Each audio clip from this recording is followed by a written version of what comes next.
قرآن کا نقشہ اللہ کے بارے میں ہمیشہ مسلمانوں نے خدا پرستی میں اکثر اللہ کی صفات میں دھوکہ کھایا ہے۔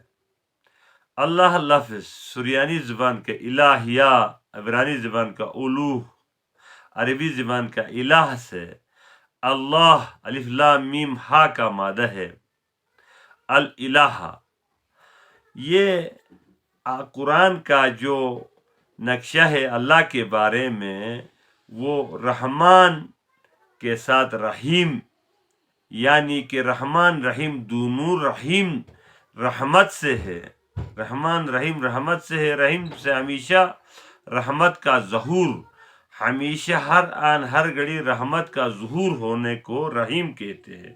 رحمان غضبان سے ہے، یعنی کہ رحمان غضبان اس طرح کی جوش سے ہے، جوش کی شفقت جو ہمیشہ ظہور ہو، جوش کی شفقت جو ہمیشہ ظہور ہو۔ وجود مادہ کے 4 مرتبے ہے، مادہ جو اللہ پاک نے جو وجود میں لایا ہے اس کے 4 مرتبے ہے۔ نمبر 1 تخلیق ہے، نمبر 2 تسویہ، نمبر 3 تقدیر ہے، اور نمبر 4 ہدایت۔ اللہ پاک نے انسان کی خام مال، تمام مادے کی خام مال تیار کیا، پھر اس کو تسویہ کیا، ہر چیز کی، مادے کی ہر چیز کی خام مال، تخلیق، پھر تسویہ، پھر تقدیر، اندازہ مقرر کیا کیسے ہونا چاہیے، ایسے ہی بنایا، پھر ہدایت کی اس کو، یعنی کہ مثال کے طور پر جیسی بننی چاہے ایسی آنکھ بنایا، آنکھ کو مطلب ہدایت کی، ایسی ہی دیکھنا چاہے، جیسے دیکھنا چاہے ایسے دیکھنے کی صفت اس کے اندر اللہ پاک نے ڈال دیا ہے۔ ان چاروں تکوینیات